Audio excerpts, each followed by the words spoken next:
Hello my dear learners, welcome to I short shot. मेरा नाम है मयूरी भागवानी और आज की डेट है 20 फरवरी। 20 फरवरी के द हिंदू न्यूज़पेपर को आज देखेंगे, एनालाइज करेंगे।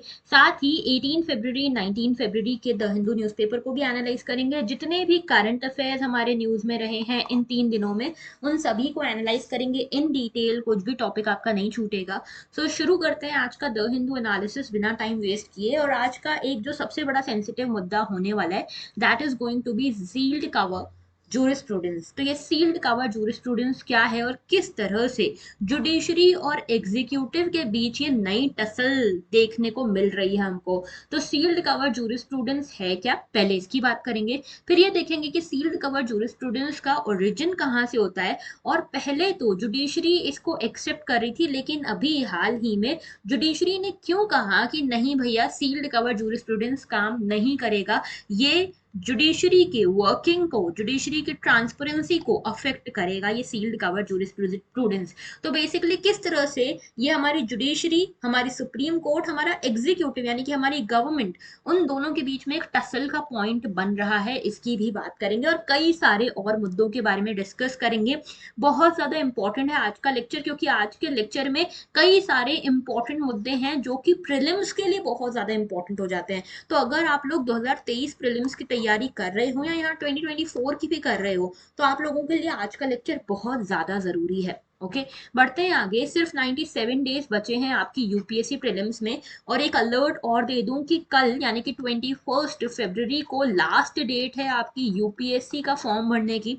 अगर आप लोगों ने अभी तक फॉर्म नहीं भरा है तो इसको प्लीज जल्दी से जल्दी भर दो। ओके, बढ़ते हैं आगे। तो आज का पहला जो आर्टिकल है, जो आज की ही द हिंदू न्यूज़पेपर में आया, साइंस इन टेक्स्ट से इसको कनेक्ट कर सकते हो या फिर हेल्थ वाले पोर्शन से भी इसको कनेक्ट कर सकते हो। ओके, तो हमारा जो आर्टिकल है that is about sickle cell anaemia. ये सिकल सेल अनीमिया इंडिया में क्यों इतना जरूरी हो गया और इंडिया कैसे इसको एड्रेस कर रहा है, इसके बारे में आर्टिकल है। तो बेसिकली फाइनेंस मिनिस्टर ने क्या अनाउंस किया, सिकल सेल डिसीज को एलिमिनेट करने के लिए किस तरह से ये जेनेटिक ब्लड डिसऑर्डर जो है ये ज्यादा कॉमन हो जाता है ट्राइबल कम्युनिटीज में, क्या इसका कोई क्योर है, इन सभी सवालों के जवाब हमको इस आर्टिकल में मिलेंगे। तो देखो, सिकल सेल अनीमिया, पहली चीज तो ये एक जेनेटिक ब्लड डिसऑर्डर है। जेनेटिक ब्लड डिसऑर्डर है। और कैसा डिसऑर्डर है, ये ब्लड से रिलेटेड है, जेनेटिकली ट्रांसमिट होता है। ओके, दूसरी चीज, ये न्यूज में इसीलिए था क्योंकि बजट में इसका मेंशन किया गया। बजट में ये कहा गया, हमारे फाइनेंस मिनिस्टर मैम ने ये कहा कि गवर्नमेंट मिशन मोड में काम करेगी सिकल सेल अनीमिया को एलिमिनेट करने के लिए इंडिया से बाय 2047। तो अमृत काल आते आते हम इसको पूरी तरह से हमारे देश से भगा देंगे सिकल सेल अनीमिया को, ये हमने प्रण लिया है, हमारी सरकार ने प्रण लिया है। इंडिया की बात करें तो India second worst affected country है सिकल सेल अनीमिया से। और यहाँ पे बहुत ज्यादा चांसेस हैं कि जो बच्चे सबसे ज्यादा सिकल सेल अनीमिया के साथ जन्म लेते हैं ना, वो सेकेंड नंबर पे इंडिया में ही जन्म लेते हैं। मतलब सबसे ज्यादा बच्चे सेकेंड नंबर पे सिकल सेल अनीमिया के साथ जो जन्म लेते हैं वो इंडिया में पाए जाते हैं। ठीक है, सिकल सेल अनीमिया है क्या। देखो, हेमोग्लोबिन के बारे में आप सभी ने सुना होगा। हेमोग्लोबिन के बारे में आप लोगों ने कई बार टेस्ट वगैरह भी कराए होंगे कि हेमोग्लोबिन ज्यादा है कम है, जो भी है ना।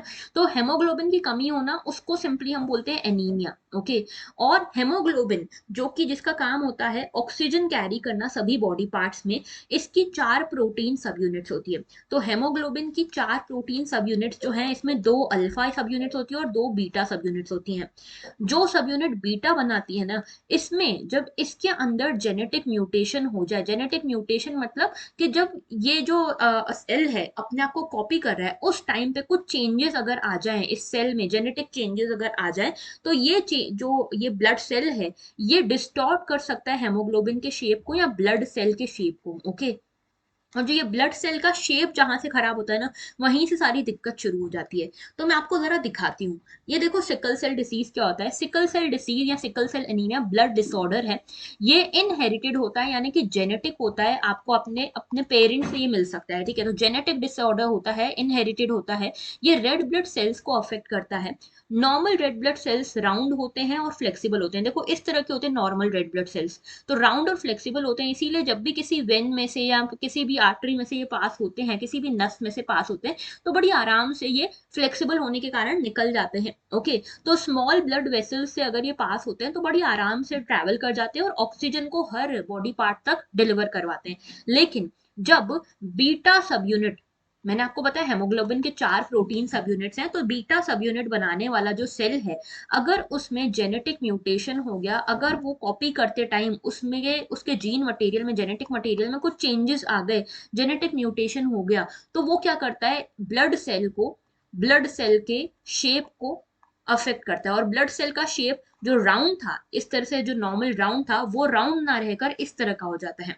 ठीक है, इसी को बोलते हैं सिकल, सिकल शेप का हो जाता है। ठीक है, तो ये miss happening of blood cells हो जाती है, और यहाँ पे रेड ब्लड सेल्स जो पहले थे, अब वो क्रीसेंट शेप के, सिकल शेप के हो जाते हैं, इसीलिए इसका नाम सिकल सेल डिसीज है। ओके, अब क्या होता है कि जब ये किसी भी वेन से, किसी भी ब्लड वेसल से पास हो रहे होते हैं, तो राउंड वाले तो बड़ी आराम से पास हो जाते हैं क्योंकि बड़े फ्लेक्सिबल होते हैं, लेकिन ये जो सिकल सेल वाले हैं, ये इस तरह से जमा हो जाते हैं वेसल में, तो ये वेसल को, ब्लड वेसल को, नसों को, आपकी आर्टरीज, वेन्स को ये ब्लॉक कर देते हैं। ओके, और इसमें से क्योंकि ये रेड ब्लड सेल्स जो सिकल सेल में बदल चुके हैं, ये पास नहीं हो पा रहे, और इसीलिए ऑक्सीजन आपके बॉडी पार्ट्स तक नहीं पहुंच पा रहा, और इसीलिए आपकी बॉडी में कॉम्प्लिकेशंस आने लगते हैं, पेनफुल कॉम्प्लिकेशंस।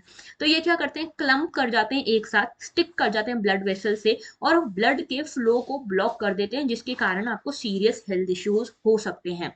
तो देखो इस तरह से होता है, ये देख रहे हो, ये है हमारा नॉर्मल रेड ब्लड सेल का फ्लो। ओके, ये नॉर्मल इस तरह से गोल गोल आपको फ्लेक्सिबल से रेड ब्लड सेल्स दिखते हैं, लेकिन जब सिकल सेल्स बन जाते हैं ना, तो ये इस तरह से यहाँ पे चिपकने लगते हैं ब्लड वेसल्स के साथ, या एक जगह पे ब्लॉक होने लगते हैं, तो जिससे क्या होता है, ब्लड फ्लो अफेक्ट होता है, ब्लड फ्लो ब्लॉक हो जाता है, और इसके कारण ऑक्सीजन फ्लो भी ब्लॉक हो जाता है। तो ये होता है एबनॉर्मल हेमोग्लोबिन, और ये होता है नॉर्मल हेमोग्लोबिन। ठीक है, तो ये एबनॉर्मल कंडीशन आती है, इसी को हम बोलते हैं सिकल सेल डिसऑर्डर। ऑलराइट, तो आई होप आपको ये पूरा जो सिकल सेल एनीमिया है क्या, सिकल सेल डिसऑर्डर है क्या, ये समझ में आया। ओके, अब देखो यहाँ पे क्या होता है, जहां पे भी ये म्यूटेशंस बदली, वहां पे सिकल शेप का यहाँ पे ब्लड सेल बन गया, शेप चेंज हो गया, और शेप चेंज होने के कारण बॉडी में ऑक्सीजन जो है वो पहुंच नहीं पा रहा है, शॉर्टेज होने लगी है ऑक्सीजन की, ब्लड की, इसीलिए chronic anaemia, pain, fatigue, chest syndrome, stroke, ये सारी कंडीशन आने लगती है। ठीक है, मतलब आपको थका थका सा फील होगा, क्योंकि आपकी बॉडी पार्ट्स में ऑक्सीजन जा ही नहीं रहा है। आपको ऐसा लगेगा आपके चेस्ट में पेन हो रहा है, क्यों, क्योंकि ऑक्सीजन पहुंच ही नहीं रहा है। पेन सा बहुत जल्दी आपको कहीं पे भी पेन होने लगेगा, क्योंकि ऑक्सीजन पहुंच ही नहीं रहा है। तो बेसिकली सिकल सेल अनीमिया जो है, क्या ये कुछ ही लोगों को, कुछ ही कैटेगरी ऑफ लोगों को अफेक्ट करता है? तो हाँ जी, देखा तो ऐसा ही गया है। तो देखो यहाँ पे देखा गया है कि मोस्टली ट्राइबल पॉपुलेशन जो है ना, वो ज्यादा अफेक्ट होती है in comparison to non tribal population. क्यों? क्योंकि देखा गया है कि ट्राइबल पॉपुलेशन जहाँ पे मलेरिया एंडेमिक होता है, मलेरिया बड़ी आसानी से जहां हो जाता है, एंडेमिक है वहां पे देखा जाता है कि सिकल सेल अनीमिया ज्यादा प्रेवलेंट है, ये रिसर्च ने बताया है। ओके, लेकिन कई जगह पे ऐसा भी देखा गया है कि यही सिकल सेल अनीमिया हेल्प करता है मलेरिया को रेजिस्ट करने में, कई सारी कम्युनिटीज में ये भी देखा गया है। तो जिसमें भी सिकल सेल ट्रेट्स देखने को मिले ना, वहां पे देखने को मिला है कि उन लोगों को मलेरिया ज्यादा अफेक्ट नहीं कर पाता। एडिशनली ये भी देखा गया है कि सिकल सेल अनीमिया मेनली उन एरियाज में भी ज्यादा होता है, उन ट्राइब्स, उन कम्युनिटीज में ज्यादा होता है जहां एंडोगेमी प्रैक्टिस की जाती है, क्योंकि वहां पे चांसेस है कि दोनों पेरेंट्स में सिकल सेल ट्रेट होगा, इसीलिए बच्चे में भी सिकल सेल ट्रेट होने के चांसेस हो जाते हैं। ओके, एंडोगेमी मतलब घर घर में, फैमिली फैमिली में, या कम्युनिटी के अंदर ही शादी हो जाना। ओके, इसको बोलते हैं एंडोगेमी। तो क्या इसको ट्रीट किया जा सकता है? तो सिकल सेल अनीमिया एक जेनेटिक डिसऑर्डर है, इसको कंप्लीटली एलिमिनेट करना बहुत बड़ा चैलेंज है, लगभग ना के बराबर है। ओके, लेकिन इसका क्योर एक है, क्योर है जीन थेरेपी। जीन थेरेपी यानी कि जेनेटिक आप चेंजेस कर सको, जेनेटिक, जैसे आप लोगों ने सुना होगा ना डीएनए प्रोफाइलिंग के बारे में। डीएनए प्रोफाइलिंग क्या होती है कि भाई मान लो ये एक पर्सन है एक्स, ठीक है, इस एक्स पर्सन के जो डीएनए है, इसमें कुछ तो डिसीज है। ठीक है, तो ये क्या करेंगे कि यहाँ से यहाँ तक ये वाला जो जीन है, डीएनए है, ये इन्फेक्टेड है, तो इसको निकाल के इसकी जगह सही वाला डीएनए लगा देंगे, तो इसको बोलते हैं जेनेटिक जीन थेरेपी। ओके, और स्टेम सेल ट्रांसप्लांट के थ्रू भी ये ठीक हो सकता है। ओके, स्टेम सेल ट्रांसप्लांट क्या होता है, स्टेम सेल भी एक तरह का जेनेटिक मॉड्यूलेशन, जेनेटिक मॉडिफिकेशन ही होता है। ओके, लेकिन दोनों स्टेजेस, जो दोनों तरीके हैं, बहुत कॉस्टली हैं और अभी भी डेवलपमेंटल स्टेज में है।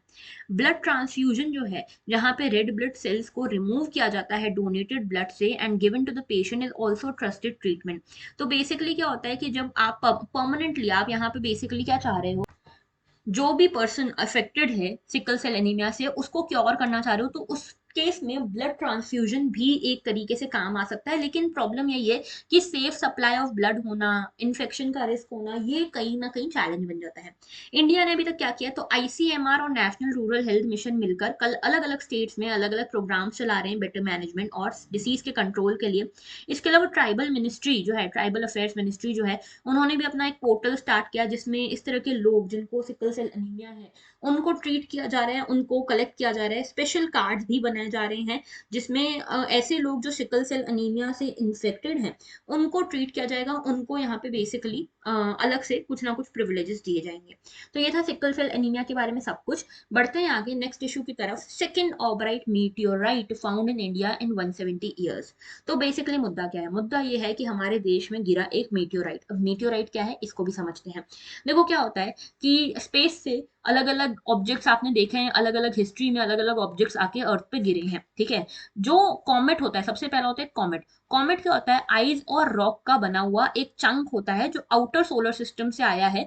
कई बार इसमें एक कॉमा और एक टेल होता है, इसलिए इसको कॉमेट बोलते हैं। इसके पीछे एक ऐसा टेल होता है। तो बेसिकली क्या है, एक ऐसा रॉकी सा, एक आइजी सा एक चंक है, ठीक है, जिसके कारण जो बेसिकली आउटर स्पेस से आया है और इंडिया नहीं अर्थ की तरफ आ रहा है। तो आउटर सोलर सिस्टम से आकर हमारे अर्थ की तरफ अगर कोई आ रहा है वो होता है कॉमेट, ठीक है। कोई भी चंक हो सकता है, कोई भी रॉकी मटेरियल हो सकता है। दूसरा होता है एस्टेरॉइड। एस्टेरॉइड के बारे में आपको पता होगा, एस्टेरॉइड बेल्ट भी है हमारे सोलर सिस्टम में। तो एस्टेरॉइड बेल्ट किस किस के बीच में, आप मुझे बताना कमेंट सेक्शन में, दो कौन से ऐसे प्लैनेट्स हैं जिनके बीच में एस्टेरॉइड बेल्ट है। तो ये एस्टेरॉइड बेल्ट भी क्या है, रॉक्स है, ठीक है, ऑर्बिट में घूम रही है ये बहुत सारी रॉक्स। तो ये ऑर्बिट में जो घूम रही है ये भी एस्टेरॉइड है, ओके। और कॉमेट्स जो थे आउटर सोलर सिस्टम है, एस्टेरॉइड हमारे सोलर सिस्टम में है।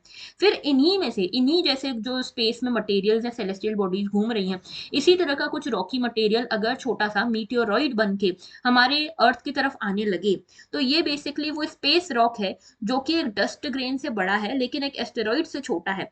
और ये अर्थ पे अगर स्ट्राइक कर जाता है तो इसको हम बोलते हैं मीटियोराइट। और अगर ये अर्थ पे स्ट्राइक नहीं करता है, एटमॉस्फेयर में ही जल भुन के खत्म हो जाता है, तो इसको हम बोलते हैं मीटियोरॉइड। तो अगर ये हमारे अर्थ के एटमॉस्फेयर में एंटर भी किया है, इस तरह का कोई भी रॉकी मटेरियल जो बाहर से आया है अर्थ के बाहर से, उसको हम बोलते हैं मीटियोरॉइड। और अगर ये अर्थ पे स्ट्राइक कर जाता है तो ये बन जाता है मीटियोराइट, ठीक है, मीटियोराइट। तो अभी जो हमारी न्यूज है ना वो मीटियोराइट के बारे में ही है, ठीक है। जब ये मीटियोर जो है, देखो क्या होता है ना, ये है हमारा अर्थ का सरफेस, ओके, अर्थ का सरफेस, और ये है हमारा एटमॉस्फेयर। यहाँ से कोई ऐसा रॉकी मटेरियल आया, रॉकी मटेरियल आया तो इसको ये तब तक है मीटियोराइट, मीटियोरॉइड, ठीक है। जब ये आया तब ये एटमॉस्फेयर में इतना हीट, इतना प्रेशर इसने हैंडल किया कि ये जलने लग गया, ठीक है, जलने लग गया। एक इसके अंदर स्पार्क आप देखते हो, एक फायर आप देखते हो, इसको फॉलिंग स्टार भी बोलते हैं क्योंकि इसके पीछे आप देखते हो इसकी एक टेल बन जाती है फायर वाली, तब उसको बोलते हैं मीटियोर। और अगर ये यहीं पे एटमॉस्फेयर में ही जल के खत्म हो गया तब तक ये मीटियोर है, लेकिन अगर इसने अर्थ पे स्ट्राइक किया तो ये बन जाता है मीटियोराइट, ठीक है। तो याद रखना मीटियोरॉइड क्या है, मीटियोर क्या है और मीटियोराइट क्या है। अभी बात कर रहे हैं इस मीटियोराइट की, ओके। तो बेसिकली हुआ क्या है, हमारे 2022 में अगस्त 17 को गुजरात में दो जगह पे इस तरह के मीटियोराइट गिरे। ये जो मीटियोराइट है बाकी मीटियोराइट से अलग है, रेयर है, यूनिक है। क्यों ऐसा, क्योंकि इनको कहा जा रहा है ये ऑबराइट काइंड ऑफ मीटियोराइट्स है। अब देखो मीटियोराइट्स जो है बेसिकली होते क्या है, ऐसे रॉक मटेरियल्स होते हैं ना, रॉकी मटेरियल्स जो हमारे अर्थ पे आके गिर रहे हैं बाहर से, आउटर स्पेस से आए हैं, ओके। अब ये रॉकी मटेरियल जो है इसमें भी अलग अलग टाइप ऑफ रॉक्स होती है, जिसमें एक होती है इग्नियस रॉक और इस इग्नियस रॉक का नाम होता है ऑबराइट। तो इस मीटियोराइट को ऑबराइट कहा जा रहा है और ये दूसरा ऑबराइट है जो इंडिया में गिरा है, ओके। इससे पहले 6 बार यूएस में भी ये ऑबराइट गिर चुका है। तो कई सारे मीटियोराइट्स इंडिया में क्रैश होते हैं हर साल, ओके। और यहाँ पे ये जो मीटियोराइट गिरा है ये ऑबराइट है और ये सेकंड टाइम ही गिरा है हमारे इंडिया पे। इससे पहले 1852 में एक ऑबराइट हमारे देश में गिरा था, उत्तर प्रदेश में। वर्ल्ड वाइड ऑबराइट जो है अभी तक 12 बार गिरे हैं, जिसमें से 6 बार यूएस में आए हैं, ओके। अब ये ऑबराइट होते क्या हैं, ऑबराइट इग्नियस रॉक्स होती हैं जो ऐसी कंडीशंस में बनी है जहां पे ऑक्सीजन बिल्कुल ना के बराबर प्रेजेंट था या बहुत पुअर ऑक्सीजन वाली कंडीशंस थी। तो इसीलिए ये जो रॉकी मटेरियल है इसमें कुछ ऐसे एक्सोटिक मिनरल्स होते हैं जो अर्थ पे जनरली नहीं पाए जाते। तो इसीलिए ये मिनरल कंटेंट जो है इस रॉक्स का, ये इसको अलग बनाता है, ये इसको स्पेशल बनाता है और इसीलिए इसको ऑबराइट बोलते हैं। तो ये इग्नियस रॉक्स का पार्ट है जिसमें जो कि बना था ऑक्सीजन की एब्सेंस में और इसीलिए इसमें अलग तरह के मिनरल्स होंगे। तो मीटियोर्स क्या होते हैं, ये वो पीसेस होते हैं अलग अलग सॉलिड ऑब्जेक्ट्स के जो किसी अलग प्लैनेट या मून से डिसेंड कर रहे हैं अर्थ की तरफ। ओके, और जब ये अर्थ से टकरा जाते हैं तो ये बन जाते हैं मीटियोराइट। ओबराइट जो है ये वन ऑफ द टाइप है मीटियोराइट का। ओके, साइंटिस्ट को भी नहीं पता कि ओरिजिन क्या है, कहाँ से आए हैं, कुछ नहीं पता, लेकिन क्योंकि इसमें अलग तरह के मिनरल्स हैं इसीलिए हमारे लिए जानना तो बहुत जरूरी रहेगा, रिसर्च वगैरह बहुत अच्छी हो सकती है इसमें।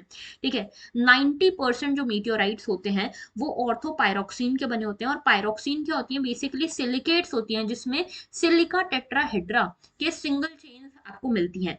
ऑर्थोपायरोक्सिन में पायरोक्सिन होते हैं कुछ स्पेसिफिक सर्टेन स्ट्रक्चर्स के साथ। तो ये पायरोक्सिन ऑबराइट है क्या, एक बार थोड़ा सा डिटेल में समझते हैं। ऑबराइट मीटियोराइट ये बेसिकली टाइप है मीटियोराइट का ही जिसमें इग्नियस रॉक्स होती हैं, कोर्स ग्रेन्ड इग्नियस रॉक्स होती हैं जो कि बनी होती है ऑक्सीजन पुअर कंडीशन में, और एग्जॉटिक मिनरल्स आपको इसमें देखने को मिलते हैं। अभी रिसेंटली गुजरात में गिरी थी 2022 में अगस्त में। ओके, पायरोक्सिन क्या होती है, पायरोक्सिन सिलिकेट्स होते हैं, सिलिका टेट्राहेड्रा इस फॉर्मूले के बने हुए सिलिकेट्स होते हैं। ओके, और यहाँ पे डाइऑक्साइड, जेडाइट, ये सारे जो है बेसिकली पायरोक्सिन के टाइप्स हैं। ओके, स्पोड्यूमीन ये जो है हिस्टोरिकली यूज किया जाता था लिथियम ओर की जैसे। ओके, और यहाँ पे rocks with pyroxene have also been used to make crushed stone that is used in construction. तो स्पोड्यूमाइन जो है, स्पोड्यूमीन ये भी एक तरह का पायरोक्सिन के साथ यूज किया जाता था कंस्ट्रक्शन वर्क्स के लिए। तो पायरोक्सिन क्या है, सिलिकेट्स है, बस इतना याद रखना। और मीटियोराइट्स में ये सिलिकेट्स हमको मिलते हैं पायरोक्सिन नाम के। ऑलराइट, बढ़ते हैं आगे। नेक्स्ट इशू जो है 18 तारीख का है, एनवायरमेंट से रिलेटेड है। ये है अबाउट पेंगोलिन। पेंगोलिन इस तरह के मैमल्स होते हैं, स्केल्स होते हैं इनके बॉडी पे, देख रहे हो इस तरह के। और ये पाया गया इस रिपोर्ट में, एक रिपोर्ट आई जिसमें ये पाया गया कि इंडिया में सबसे ज्यादा ट्रैफिकिंग हो रही है इन पेंगोलिन्स की। पेंगोलिन्स के बारे में बता दूं, ये वर्ल्ड के मोस्ट ट्रैफिक्ड मैमल है। ठीक है, इनकी सबसे ज्यादा ट्रैफिकिंग होती है, इनकी सबसे ज्यादा तस्करी जो होती है अगर किसी मैमल की, तो वो है पेंगोलिन।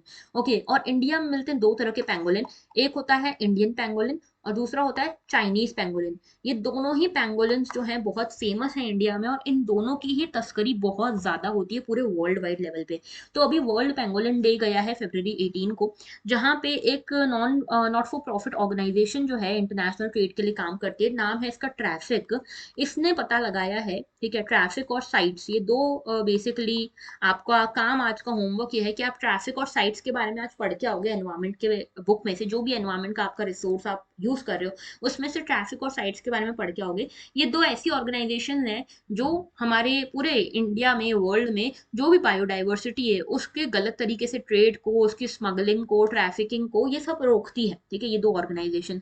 तो बेसिकली इन्होंने एक रिपोर्ट निकाली जिसमें पता चला 1203 पेंगोलिन्स को यहाँ पे इलीगली वाइल्ड लाइफ ट्रेड के अंतर्गत इन्वॉल्व किया गया 2018 से 2022 में। तो 4 सालों में लगभग 1200 से ज्यादा पेंगोलिन्स का स्मगलिंग हुई है, ट्रैफिकिंग हुई है। 24 स्टेट्स में ये देखा गया, 24 स्टेट से इसके सीजर्स हुए हैं, यानी कि इसके एविडेंस मिले हैं। लेकिन सबसे ज्यादा अगर कहीं मिला है तो ओडिशा है। ठीक है, ओडिशा में एक पार्क भी है, वाइल्ड लाइफ सेंचुरी या नेशनल पार्क आप उसको कह सकते हो, नंदन कानन। वहां पे सबसे ज्यादा इस तरह की चीजें होती है regarding the pangolin. Okay, India का जो पेंगोलिन है उसके बारे में यहाँ पे सब चीजें बताई गई कि 50% सेजर्स जो हुए हैं वो लाइव पेंगोलिन्स के हुए हैं, और 40% जो सेजर्स हुए हैं वो स्केल्स मिले हैं पेंगोलिन के, जो तस्करी हो रही थी उसमें। ठीक है, अभी आप देखोगे ये क्यों इसकी इतनी ट्रैफिकिंग होती है, दो कारणों से होती है। पहला तो इसके लिए इसको बहुत ज्यादा मेडिसिन में यूज किया जाता है, ट्रेडिशनल मेडिसिन में, मेनली चाइना वाले रीजन में। ओके, और इसके अलावा आप देखते हो इसको कई सारे इंग्रेडिएंट्स में भी यूज किया जाता है, क्यूजीन्स वगैरह में भी। ठीक है, इंडिया जो है दो स्पीशीज मिलती है इंडिया में, इंडियन कॉन्टिनेंट में, इंडियन पेंगोलिन है और चाइनीज पेंगोलिन है। ठीक है, और दोनों ही वाइल्ड लाइफ प्रोटेक्शन एक्ट के शेड्यूल 1 के अंतर्गत इनको प्रोटेक्शन मिला हुआ है। लेकिन फिर भी सोचो इतनी पोचिंग, इतनी ट्रैफिकिंग हो रही है इस पर्टिकुलर पेंगोलिन की। ठीक है, 2018 की रिपोर्ट जो थी उसमें पता चला कि 6000 पेंगोलिन्स का यहाँ पर ट्रैफिकिंग हुई थी बिटवीन 2019 एंड 2017। ये बहुत बड़ा डाटा है। ओके, तो पेंगोलिन्स के बारे में थोड़ा सा देखते हैं। पेंगोलिन्स जो होती है स्केली एंड ईटर मैमल्स होते हैं जिनकी लार्ज प्रोटेक्टिव कैराटिन स्केल्स होते हैं इनके स्किन के ऊपर। ठीक है, ये ओनली नोन मैमल्स हैं इस तरह के फीचर्स के साथ, और कोई मैमल नहीं है जिसकी इस तरह की स्केली स्किन होती है। ओके, यहाँ पे जो स्केल्स होते हैं ये बेसिकली डिफेंड करते हैं इस पर्टिकुलर मैमल को किसी भी प्रिडेटर से। ओके, और ये क्या करता है ना कि जैसे स्केल्स है ना इसकी बॉडी पे, तो ये जैसे स्केल से इस तरह से एक बॉल में कन्वर्ट हो जाता है। जैसे कि अगर कोई भी इसको हंट करने आया है, कोई भी प्रेडेटर है, शिकार करने आया है, इसका हंट करेगा इसको, वो पता ही नहीं लगा पाएगा कि पेंगोलिन है, उसको पता ही नहीं चलेगा, उसको लगेगा कि कोई ऐसी कुछ बॉल सा जो स्ट्रक्चर है वो पड़ा हुआ है। तो ये अपने आप को इस तरह से रोल कर लेता है। इंसेक्टिवोरस जो है ये बेसिकली पेंगोलिन्स होते हैं, इंसेक्टिवोरस होते हैं, इंसेक्ट्स को खाते हैं, नॉकटर्नल होते हैं, यानी कि निशाचर होते हैं, जैसे कि आप में से कई सारे लोग होंगे रात को जागते हैं और दिन में सोते हैं। ओके, और इनकी जो डाइट है ये एंड्स और टर्माइट्स पे बेस्ड होती है। तो एंड्स एंड टर्माइट्स जो है इनको खाते हैं। कंजर्वेशन स्टेटस की बात करें तो वाइल्ड लाइफ प्रोटेक्शन एक्ट 1972 के अंतर्गत शेड्यूल 1 में आते हैं। आईयूसीएन रेड लिस्ट के अंतर्गत एंडेंजर्ड कैटेगरी में आता है इंडियन पेंगोलिन, और चाइनीज पेंगोलिन आता है क्रिटिकली एंडेंजर्ड कैटेगरी में। साइट्स के अपेंडिक्स 1 में ये आते हैं। ठीक है, बहुत ज्यादा जरूरी है। देखो ये जो पर्टिकुलर मैमल है ना, बहुत फेवरेट है यूपीएससी का। एक ये एक ऑलिव रिडली टर्टल, तो इसके बारे में तो बहुत ज्यादा आप एकदम रट लो, घोट डालो इसकी कंजर्वेशन स्टेटस को। तो इंडियन पेंगोलिन इस तरह का दिखता है। ये इंडियन पेंगोलिन जो है आपको वाइडली डिस्ट्रीब्यूटेड दिखेगा इंडिया में। हाई हिमालय से लेकर नॉर्थ ईस्ट में भी आपको देखने को मिलता है। बांग्लादेश, पाकिस्तान, नेपाल, श्रीलंका सब जगह देखने को मिलता है। चाइनीज पेंगोलिन जो है हिमालयन फुटहिल्स में मिलता है, हायर हिमालयाज में नहीं मिलता है। तो Nepal, Bhutan, north India, north east Bangladesh, ये इन एरियाज में आपको मेजरली मिलता है। तो चाइनीज पेंगोलिन जो है वो हिमालयन फुटहिल्स पे मिलते हैं, याद रखना, यानी कि हिमालयाज के एकदम निचले वाले हिस्से पे। और जो इंडियन पेंगोलिन है ये हायर हिमालयाज पे मिलते हैं। ओके, जो हायर एल्टीट्यूड्स होते हैं उस पे। ऑलराइट, बढ़ते हैं आगे। नेक्स्ट हमारा जो इशू है that is about Supreme Court sealed cover jurisprudence. तो हुआ क्या, देखो अडानी ग्रुप के बारे में हम लोगों ने पहले भी डिस्कस किया था। Adani group is a big big industry group of India. Okay, और अडानी ग्रुप के बारे में कुछ रिविलेशंस किए हिंडनबर्ग रिपोर्ट ने। हिंडनबर्ग जो है बेसिकली इनकी एक रिपोर्ट आई जिसमें ये कहा गया कि भाई अडानी ग्रुप जो है स्टॉक्स को मैनिपुलेट कर रहा है, जबरदस्ती ओवर वैल्यू करके अपने मार्केट में डाल रहा है अपने स्टॉक्स को, और बहुत सारे इनके ऊपर आरोप लगे, हमने पहले ऑलरेडी डिस्कस किया हुआ है। ये सारे आरोप हैं, ठीक है, देखो ये कहीं पे भी प्रूव नहीं हुआ है, तो ये सारे एलिगेशन है, तो आपको एलिगेशन जैसे इनको ट्रीट करना है। ओके, नाउ हुआ क्या, इस बारे पूरे मुद्दे में सुप्रीम कोर्ट ने दखल लिया, और सुप्रीम कोर्ट ने बोला कि भाई हमको आरबीआई को, सेबी को इन सब चीजों से सीखने की जरूरत है कि कहीं पे भी अगर ऐसा लग रहा है कि हम रेगुलेट नहीं कर पा रहे तो उस पर हमको ज्यादा पकड़ बनानी चाहिए। तो सुप्रीम कोर्ट ने ये अडानी ग्रुप वाले मामले के ऊपर सुनवाई शुरू करी, और सुप्रीम कोर्ट ने बेसिकली सरकार से जवाब मांगा कि सरकार को क्या लगता है। तो सरकार ने बोला कि हम अपना जवाब जो है ना वो सील्ड कवर के अंदर अंदर देंगे, सील्ड कवर सजेशन हम देना चाहते हैं। तो बेसिकली हुआ क्या, सुप्रीम कोर्ट ने कमिटी बनाई थी इस पूरे मुद्दे को जांचने के लिए, इस पूरे मुद्दे को इन्वेस्टिगेट करने के लिए। अब इस कमिटी में ये कमेटी किसने बनाई, सुप्रीम कोर्ट ने बनाई। सुप्रीम कोर्ट के पास आती है गवर्नमेंट, और गवर्नमेंट बोलती है कि भाई देखो हम कुछ सजेशंस देना चाहते हैं इस कमेटी को, लेकिन ये सजेशंस जो है ना वो हम सील्ड कवर के अंतर्गत देंगे। सील्ड कवर यानी कि ये जो सजेशन होंगे ये पब्लिक डोमेन में नहीं जाएंगे, इस तरह से सील्ड कवर के अंतर्गत हम देंगे। तो यहाँ पे सुप्रीम कोर्ट ने क्लियरली मना कर दिया कि नहीं भाई हम ये आपको अलाउ नहीं करेंगे, ये कमेटी की वर्किंग को, हमारी जुडिशरी की ट्रांसपेरेंसी को अफेक्ट करेगा। तो मुद्दा क्या है इसके बारे में बात करेंगे, लेकिन ये पूरा जो मुद्दा है ये शॉर्ट सेलिंग के ऊपर है। शॉर्ट सेलिंग का आरोप लगे हैं अडानी ग्रुप के ऊपर। तो शॉर्ट सेलिंग क्या है, इकोनॉमी से आप इसको कनेक्ट कर सकते हो इस पूरे मुद्दे को। ये शॉर्ट सेलिंग होता क्या है, देखो समझाती हूँ आसान तरीके से। देखो मान लो कि ये हूं मैं, मेरा नाम है मयूरी, ठीक है, मान लो कि मैं बहुत दिमागधारी हूँ, ठीक है, एक मिनट के लिए मान लो, ऑलराइट। तो बेसिकली मैंने क्या किया, ये जो ब्रोकर है ये ब्रोकर अलग अलग स्टॉक्स वगैरह बेचता है, खरीदता है, लेंड करता है, बोरो करता है एंड सो ऑन। ओके, तो इस ब्रोकर से मैंने क्या किया, मैंने इस ब्रोकर से कुछ शेयर्स बोरो करे, ठीक है, और ये बोरो करके मैंने इसको कुछ छोटा सा स्मॉल प्राइस पे कर दिया, और मैंने बोला कि कुछ टाइम के लिए मुझे ये शेयर्स चाहिए। तो मैंने बोरो करे ये शेयर्स। ये मैंने इसको, इसके बदले मान लो इसको, इस ब्रोकर को मैंने मान लो 100 रुपया दिया कि भाई मुझे ये शेयर्स बोरो करने हैं। अब ये मैंने शेयर्स बोरो कर लिए, ठीक है, दिया मैंने कितना, 100 रुपया, किसको, इसको। अब मान लो कि ये जो है, मुझे लगता है कि भाई ये जो शेयर है ना बहुत ओवर वैल्यूड है, इनकी मार्केट में वैल्यू बहुत ज्यादा है, और मुझे लगता है कि एक ना एक टाइम के बाद इसकी प्राइसेस बहुत गिरने वाले हैं। मैंने वही वाले शेयर्स खरीदे हैं। अब जब मैंने खरीदे नहीं, मैंने जब बोरो किए, उस टाइम पे इस पर्टिकुलर शेयर्स के जो प्राइजेस हैं, जो मैंने 100 रुपए में बोरो किए हैं, उसके प्राइजेस चल रहे हैं मान लो 1000 रुपया। इसका करंट प्राइस जो है 1000 रुपया चल रहा है इस शेयर का। ओके, मैंने तो बोरो किया इसलिए मुझे 100 रुपए में मिल गए, लेकिन अब मुझे पता है कि इसका जो प्राइस है मार्केट में 1000 रुपया चल रहा है। तो मैंने क्या किया, किसी को बेच दिया ये शेयर जो है, मैंने ये 1000 रुपए में किसी को बेच दिया, मार्केट में करंट प्राइस पे सेल कर दिया, मतलब 1000 रुपए में मैंने इसको बेच दिया। अब मुझे ये शेयर तो वापस लौटाना था ना, तो मैंने क्या किया, मैं अब वेट करूंगी कि भाई कब ये प्राइजेस गिर रहे हैं, क्योंकि मुझे पता है कि ये शेयर जो है ओवर वैल्यूड है, कभी ना कभी जाके इसके प्राइजेस गिरेंगे। या फिर अगर ऐसी सिचुएशन नहीं है तो मुझे पता है, मैं मार्केट को समझती हूँ और मुझे पता है कि मार्केट जो है अभी गिरने वाला है, मार्केट जो है अभी लोस की तरफ जाने वाला है। ओके, तो उस चक्कर में सारे स्टॉक्स जो हैं उनके प्राइजेस गिरेंगे, तो मैं उस सही समय का वेट करूंगी। जब वो सही समय आ जाएगा, जब सारे स्टॉक्स के प्राइजेस गिर जाएंगे या इस पर्टिकुलर शेयर के प्राइस गिर जाएंगे, अब यही शेयर जो मैंने 1000 रुपए में मार्केट में बेचा था, अब इसी शेयर की कीमत हो गई है 700 रुपया।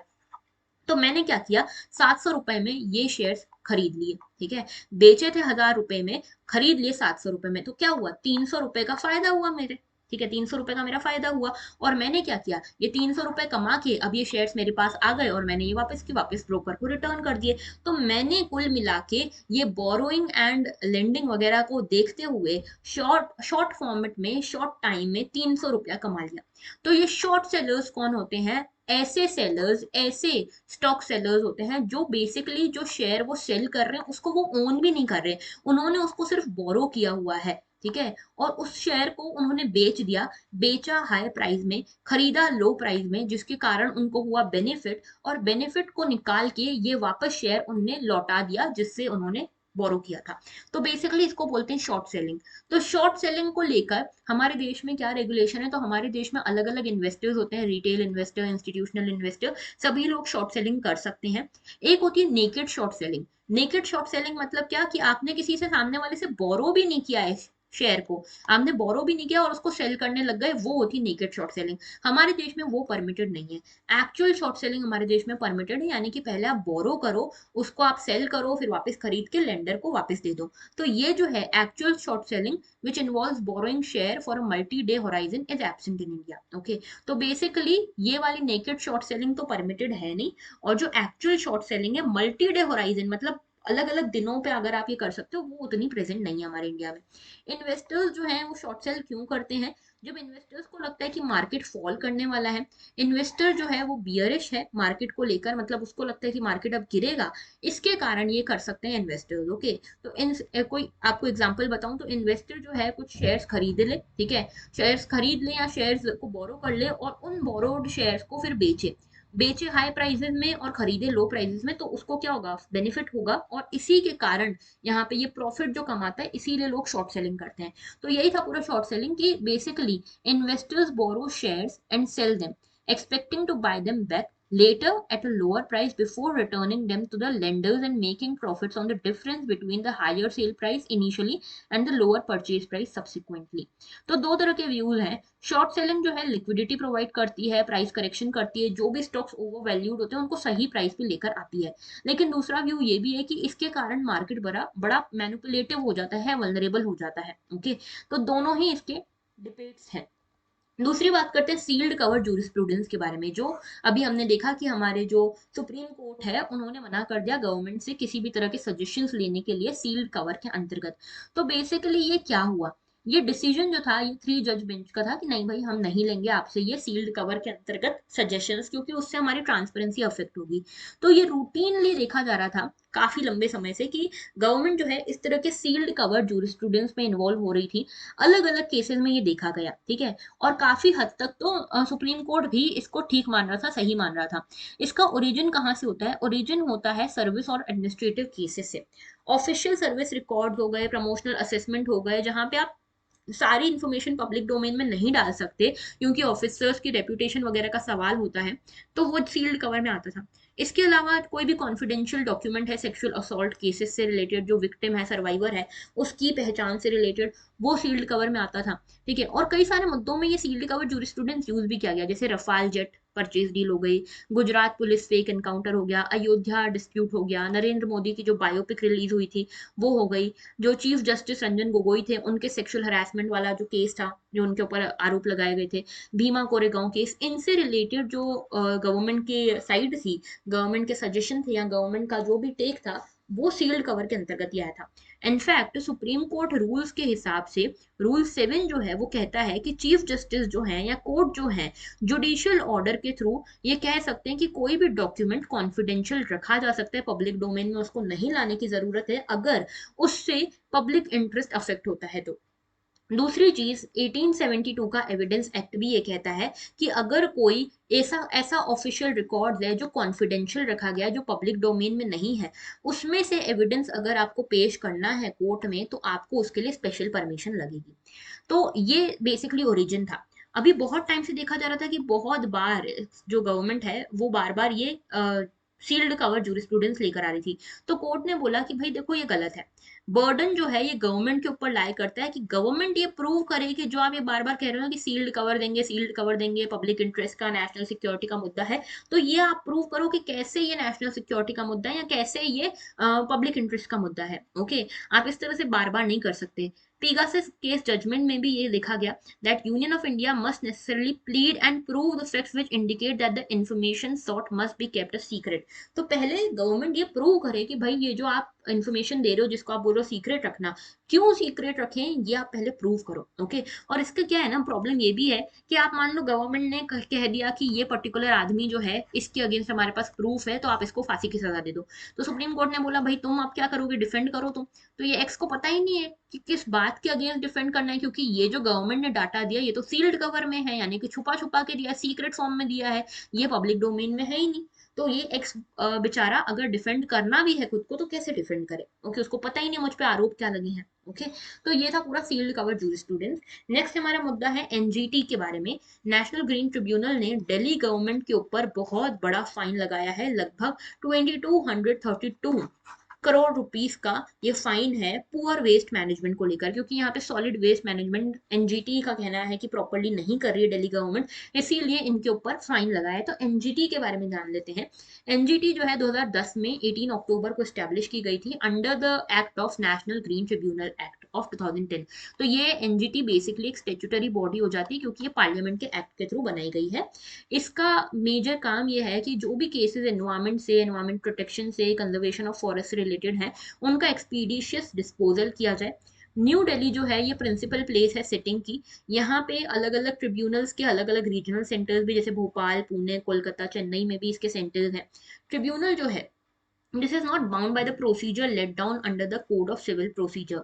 तो यहाँ पे कोड ऑफ सिविल प्रोसीजर 1908 वाला फॉलो करने की कोई जरूरत नहीं है ट्रिब्यूनल को, और ये प्रिंसिपल ऑफ नेचुरल जस्टिस को के थ्रू यहाँ पे अपना काम कर सकती है। तो प्रिंसिपल ऑफ नेचुरल जस्टिस जो है उनसे गाइडेड है, ना कि किसी क्रिमिनल प्रोसीजर कोड या सिविल प्रोसीजर कोड से। तो एनजीटी जो है इसका इसका मैंडेट बेसिकली ये है कि जो भी एप्लीकेशन या जो भी अपील्स आती हैं उसको 6 मंथ में फाइल करके उसका निपटारा करना है। And with the establishment of NGT India जो है थर्ड कंट्री बन गया जिसकी एक स्पेशलाइज्ड एनवायरमेंटल ट्रिब्यूनल जिस देश में है, आफ्टर ऑस्ट्रेलिया एंड न्यूजीलैंड। तो पहले सिर्फ ऑस्ट्रेलिया और न्यूजीलैंड ही थे जिनके पास अलग से एनवायरमेंट को लेकर एक ट्रिब्यूनल था, लेकिन उसके बाद इंडिया ने भी अपना एक एनजीटी लेकर आया, और डेवलपिंग कंट्रीज में ऐसा करने वाली पहली कंट्री इंडिया ही है। ओके, इसके बारे में कंपोजिशन के बारे में देखें तो देखो इसकी सैंक्शनड स्ट्रेंथ कितनी है, 40 मेंबर्स इसमें हो सकते हैं, 20 एक्सपर्ट मेंबर्स होंगे और 20 जुडिशियल मेंबर्स होंगे। चेयरमैन इसका एक एडमिनिस्ट्रेटिव हेड होगा ट्रिब्यूनल का, जो कि जुडिशियल मेंबर की तरह काम कर सकता है। ठीक है, चीफ जस्टिस हो सकते हैं हाई कोर्ट के रिटायर्ड या सर्विंग, या फिर सुप्रीम कोर्ट के जज भी हो सकते हैं। अगर सिलेक्शन की बात करें तो मेंबर्स को चूज करती है सिलेक्शन कमेटी, जिसमें कि सुप्रीम कोर्ट के सिटिंग जज होते हैं। ठीक है, ये मिलकर सिलेक्शन कमेटी मिलकर मेंबर्स को सिलेक्ट करती है। जो जुडिशियल मेंबर्स होते हैं वो उन एप्लीकेंट्स में से चूज किए जाते हैं जो कि सर्विंग हैं या रिटायर्ड जजेस हैं हाई कोर्ट के। एक्सपर्ट मेंबर्स जो हैं वो एप्लीकेशन में से ही चूज किए जाते हैं जो रिटायर्ड ब्यूरोक्रेट्स हैं या सर्विंग ब्यूरोक्रेट्स हैं। ओके, और इनका मिनिमम एक्सपीरियंस 5 साल का होना चाहिए एनवायरमेंटल मैटर्स में। तो ये सारी चीजें आपको पता होनी चाहिए about NGT. And moving forward, why environmental surveillance for avian influenza is vital. तो देखा जा रहा है कि एवियन इन्फ्लुएंजा फिर से बढ़ने लगा है। वर्ल्ड का लार्जेस्ट नॉर्थ गैनेट कॉलोनी जो है स्कॉटलैंड यूके के आसपास, वहां पे ये एवियन इन्फ्लुएंजा फिर से बढ़ गया है। H5N1 इसका नाम है एवियन इन्फ्लुएंजा का। और देखा जा रहा है कि लगभग thousands and thousands, tens of thousands of जो बर्ड्स हैं पोल्ट्री फार्म में, उन सबकी डेथ होती जा रही है इस H5N1 एवियन इन्फ्लुएंजा के कारण। और ऐसा नहीं कि इंडिया में ऐसा नहीं हुआ है, इंडिया में भी पहले कई बार ऐसा हो चुका है। इसीलिए बात हो रही है एनवायरमेंटल सर्विलेंस में बर्ड्स को भी चेकआउट करने की और इस तरह के एवियन इन्फ्लुएंजा का भी एक सर्विलेंस करने की। तो इंडिया जो है फास्ट ग्रोइंग एक प्रोड्यूसर है वर्ल्ड का, और पोल्ट्री बर्ड्स अभी तक भी हमारे देश में वैक्सीनेटेड नहीं है। वाइल्ड एक्वेटिक बर्ड्स जो हैं, उनको भी देखा जाता है कि वो भी यहाँ पे रिजर्वायर का काम करती हैं इस वायरस का। इस वायरस में H5N1 जो वायरस है, बेसिकली ये एक एवियन इन्फ्लुएंजा है, यानी कि बर्ड से रिलेटेड इन्फ्लुएंजा है। इसका ट्रांसमिशन होता है वाइल्ड बर्ड पॉपुलेशन से, और ये जो पॉपुलेशन से वाइल्ड बर्ड पॉपुलेशन से जो ट्रांसमिशन होता है, ये कंटामिनेटेड वाटर, फीकल या ओरल ट्रांसमिशन के थ्रू भी हो सकता है।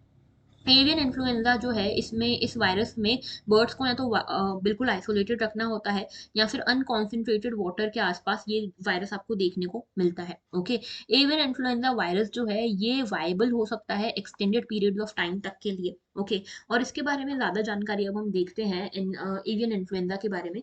तो बर्ड फ्लू भी कहते हैं इसको, एवियन इन्फ्लुएंजा को, ठीक है। और ये बेसिकली कॉन्टेजियस वायरल डिसीज है, ठीक है, वायरल डिसीज है, याद रखना। और ये जो है several species of food producing birds में देखा जाता है, जैसे चिकन्स में, कोयल्स में, गिनी फाउल, इन सब में देखा जाता है। पेट बर्ड्स, वाइल्ड बर्ड्स में भी देखा जाता है। ओकेजनली मैमल्स में भी देखा जाता है, और ह्यूमंस में भी कई बार ये एवियन इन्फ्लुएंजा देखा जाता है। तो एवियन इन्फ्लुएंजा ह्यूमंस को भी अफेक्ट करता है। तो टाइप्स हैं इन्फ्लुएंजा के, जैसे A B C, ये 3 टाइप्स हैं। ए टाइप जो है ना, ये जूनोटिक है। जूनोटिक यानी कि पहले ये एनिमल्स को इन्फेक्ट करता है, फिर ह्यूमंस को इन्फेक्ट करता है। जबकि टाइप बी और टाइप सी जो है ना, ये बर्ड्स में और ह्यूमंस में देखे जाते हैं। तो type A animal to human आता है, और टाइप बी एंड सी जो है ये ह्यूमंस को भी इन्फेक्ट करते हैं, माइल्ड डिसीज कॉज कर सकते हैं। एवियन इन्फ्लुएंजा में H5N1, H7N1, H9N2, H10N3, ये सारे इन्फ्लुएंजा देखने को मिलते हैं। ये जो इन्फ्लुएंजा वायरस है, इसमें दो सरफेस प्रोटीन्स देखने को मिलते हैं, एक है HA और एक है NA। हेमाग्लूटिनिन और न्यूरामिनिडेज, ये दो हैं, HA और NA। तो ये H जो है इसका है और N इसका है। तो H5N1, H7N9 ये क्या है, समझ में आना चाहिए आपको, ठीक है। तो यहाँ पे HA7 प्रोटीन है तो H7 हो गया, और Na9 प्रोटीन है तो N9 हो गया। इस तरह से यहाँ पे इसका डेफिनेशन बनती है। ओके, तो आप देखते हो कई सारे इंडिया में भी फ्रेश बर्ड फ्लू के केसेस आए थे, ठीक है, 2020 में, 2021 में। और इस हद तक आए थे कि हमको कलिंग करनी पड़ी थी। कलिंग मतलब जब बहुत सारे बर्ड्स में या बहुत सारे पोल्ट्री बर्ड्स में इस तरह का एवियन इन्फ्लुएंजा फैल जाए तो बहुत तेजी से बढ़ता है, ट्रांसमिट होता है। तो आपको उन सभी को मारना पड़ता है, और कोई चारा ही नहीं बचता आपके पास। ओके, और 2019 में हमारे देश को एवियन इन्फ्लुएंजा फ्री डिक्लेयर कर दिया, किसने? World Organisation for Animal Health ने। तो ये ऑर्गेनाइजेशन फॉर एनिमल हेल्थ जो है, ये एक इंटर गवर्नमेंटल ऑर्गेनाइजेशन है जो कि रिस्पॉन्सिबल है एनिमल हेल्थ के लिए वर्ल्ड वाइड। हेडक्वार्टर्स है इसके पेरिस, फ्रांस में। बढ़ते हैं आगे। एक न्यूज आई जो कि बस आपको थोड़ा सा पता होना चाहिए। देखने को मिल रहा है कि इंडिया की रेसिडेंस, इंडिया की जो सिटीजनशिप है, लोग छोड़ते जा रहे हैं तेजी से। और ये वो लोग हैं जो हाई नेट इंडिविजुअल्स हैं, हाई नेटवर्थ इंडिविजुअल्स हैं। तो हाई नेटवर्थ इंडिविजुअल्स वो जो 1 मिलियन या 8.2 करोड़ से ज्यादा का जिनका वर्थ है, नेटवर्थ है। ओके, और इनके हिसाब से जो हाई नेटवर्थ इंडिविजुअल्स हैं, ऐसे में 3.47 लाख हाई नेटवर्थ इंडिविजुअल्स रहे हैं जिन्होंने इंडिया की सिटीजनशिप छोड़ के दूसरे सिटीजनशिप को अक्वायर किया है। तो ये जो आपको हाई नेटवर्थ इंडिविजुअल्स देखने को मिलते हैं, ये दिल्ली, मुंबई, कोलकाता जैसी जो मेट्रोपॉलिटन सिटीज हैं वहां देखने को मिलते हैं। देखा ये जा रहा है कि 2022 में भी लगभग 2.25 लाख इंडियंस ने सिटीजनशिप रिनाउंस करी, जिसमें हाईएस्ट है, ये हाईएस्ट नंबर है since 2011। Okay, ministry of external affairs ने बताया। और इसमें स्पेशली वो लोग हैं जो हाई नेटवर्थ इंडिविजुअल्स हैं, क्योंकि उनका एम ये है कि भाई इंडिया में उनके पास बहुत पैसा है, तो they can afford better opportunities, better education, better health. तो they are moving towards western countries. Okay, और वहां पे फिर धीरे से रेसिडेंसी के लिए अप्लाई करते हैं, और उसके बाद 4-5 साल के बाद सिटीजनशिप के लिए वहां अप्लाई कर देते हैं। तो ये जो दौर है, ये जो ट्रेंड है, हमको देखने को मिल रहा है। तो it is just an information miscellaneous, इसीलिए इसको रखा गया। एक और न्यूज है, Telangana Teja chilli is hot property in many nations. तो बेसिकली हम देख रहे हैं कि तेजा चिली जो है हमारे इंडिया में, तेलंगाना में बहुत बनती है। ये खम्माम मेजरली एरिया है, यहाँ पे ये तेजा चिली बनाई जाती है, प्रोड्यूस होती है बेसिकली। तो ये इसकी डिमांड जो है बढ़ती जा रही है for the culinary, medicinal and wide ranging uses, ठीक है। तो इसको बहुत ज्यादा यूज किया जाता है क्यूजीन्स में। बहुत बड़ा एक्सपोर्टर है इंडिया इस रेड चिली चिली का, ओके, और इसको पेपर स्प्रे में भी डाला जाता है। तो तेजा वैरायटी ऑफ चिली के बारे में बात करें, तेजा हॉट चिली के बारे में, इसको S17 भी कहते हैं। One of the hottest variety है रेड चिली की जो इंडिया में प्रोड्यूस होती है। तो इंडिया में रेड चिली में हॉटेस्ट वेराइटी है तेजा चिली या S17, ओके। ये फियर्स हॉट फ्लेवर्स होते हैं, इसकी रिच अरोमा होती है, टिंगलिंग टेस्ट होता है और आई वाटरी पेपरी फ्लेवर होता है, ठीक है। आप लोगों ने अगर आपके घरों में भी कभी मिर्च मसाले पिसवाने जाते होंगे तो आपको देखोगे तो वहां पे बहुत रिच अरोमा आती है, और उसमें जो मेजर अरोमा होती है ये चिलीज की होती है, ठीक है। इसी में ये हॉट चिली का बहुत इंपॉर्टेंट रोल है। तो हाईली पंजेंट चिली होती है, ओके, बहुत तीखी इसकी स्मेल होती है, और इसमें कई सारे पर्पसेस के लिए इसको यूज किया जाता है। खम्माम डिस्ट्रिक्ट है तेलंगाना में जो लार्जेस्ट प्रोड्यूसर है Teja variety of red chilli का, ओके। और ये जो तेजा वैरायटी है इसको चाइना, बांग्लादेश और कई सारी और भी एशियन कंट्रीज में हम एक्सपोर्ट करते हैं। बढ़ते हैं आगे, गवर्नेंस से रिलेटेड एक और मुद्दा, लास्ट मुद्दा ही आज, ठीक है। इसको गवर्नेंस से कनेक्ट कर सकते हो या फिर इसको आर्ट एंड कल्चर से भी कनेक्ट कर सकते हो, पेपर वन से, ओके। तो बेसिकली ये मुद्दा है कि भाई हमने देखा टर्की में कि कितना खतरनाक अर्थक्वेक आया और बड़ी से बड़ी बिल्डिंग्स ढह गई। लेकिन वैसे उससे उसको ही देख के हमको थोड़ा सा ये ध्यान आना चाहिए कि हमारे देश में जो जम्मू कश्मीर है वहां पे जो श्रीनगर है, श्रीनगर भी हाईली सिस्मिक एरिया में पड़ता है, ठीक है, हिमालयाज में पड़ता है, तो हाईली सिस्मिक जोन में पड़ता है ये श्रीनगर। और श्रीनगर में बहुत सारी ऐसी इमारतें हैं जो मुगल एरा की है। वो हमको बताती है कि जो ट्रेडिशनल आर्किटेक्चर स्टाइल है, ट्रेडिशनल आर्किटेक्चर स्टाइल जो है वो सबसे ज्यादा सस्टेनेबल स्टाइल है। क्योंकि चाहे अर्थक्वेक आए कि क्या आए, ये ट्रेडिशनल आर्किटेक्चरल स्टाइल नहीं हिलता, ठीक है। जो आप नई मॉडर्न बिल्डिंग्स बनाओगे ना वो गिर के खत्म हो जाएंगी, लेकिन ये ट्रेडिशनल आर्किटेक्चर नहीं हिलता, रिजीलियंट होता है काफी इस तरह के डैमेजेस को लेकर। और ऐसे में ही मुगल टाइम की कई सारी यहाँ पे आपको बिल्डिंग्स देखने को मिलेगी। जैसे श्रीनगर में ये सफा कडल एरिया है जो कि मुगल टाइम का है, 5 स्टोरी हाउस है जिसमें वुड वर्क यूज किया गया है। तो इसी वुड वर्क को मुगल एरा में उरूसी कहा जाता था। ये उरूसी क्या होता था, उरूसी मुगल एरा के हाउसेस होते थे, होम आर्किटेक्चरल टाइप हुआ करता था, जहाँ पे वुडन शटर्स यूज किए जाते थे, वुड को यूज किया जाता था इंस्टेड ऑफ सीमेंट और कंक्रीट। वुड को यूज किया जाता था पार्टीशन वॉल्स बनाने के लिए या जो भी स्ट्रक्चर बनाने उसमें वुड का यूज होता था। तो बस सिंपल सी बात ये है कि अगर आपसे प्रीलिम्स में पूछा जाए Urusi that was in news is related to what, तो it is a kind of Mughal architecture which was used in Jammu Kashmir in Srinagar to protect the buildings from natural damage और फ्रॉम अर्थक्वेक्स, ओके। तो इनमें रेजिलियंस काफी अच्छा होता है, उरूसी यही है, ओके। बस छोटा सी चीज है, पहले इसमें पाइन वुड यूज किया जाता था, देवदार, अब इसमें वॉलनट की वुड यूज की जाती है, ओके। तो आज के लेक्चर में इतना ही था, थोड़ा सा लंबा हो गया लेक्चर क्योंकि 3 दिन के करंट अफेयर्स भी थे। कनेक्ट करना हो आपको हमसे तो इस सभी मीडियम्स के थ्रू आप हमसे कनेक्ट कर सकते हो। और दूसरी बात ये कि जो भी लक्ष्य प्रोग्राम वाले स्टूडेंट हैं, आई वुड हाईली रिकमेंड कि द हिंदू बिल्कुल मिस आउट मत करना, क्योंकि आपके करंट अफेयर्स की जिम्मेदारी मेरी है। तो मैं आपसे चाहूंगी कि आप जो मैं बोलूं बस उतना कर लो, ओके। तो ये लक्ष्य प्रोग्राम के लेक्चर्स तो आपको करने ही है, द हिंदू भी आपको करना ही है। और जो लोगों ने नहीं ज्वाइन किया लक्ष्य प्रोग्राम, उनको अगर कनेक्ट करना हो लक्ष्य प्रोग्राम में, लक्ष्य प्रोग्राम में बेसिकली हम करंट अफेयर्स को टारगेटेड फॉर्म में कवर करवा रहे हैं from January 2022 to May 2023, okay.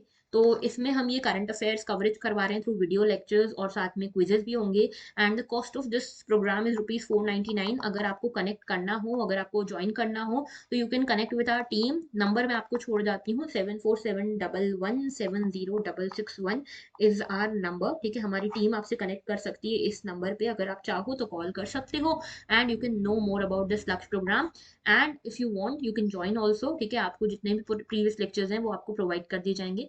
जल्दी से जल्दी ज्वाइन कर लो, बस यही कहूंगी, ओके।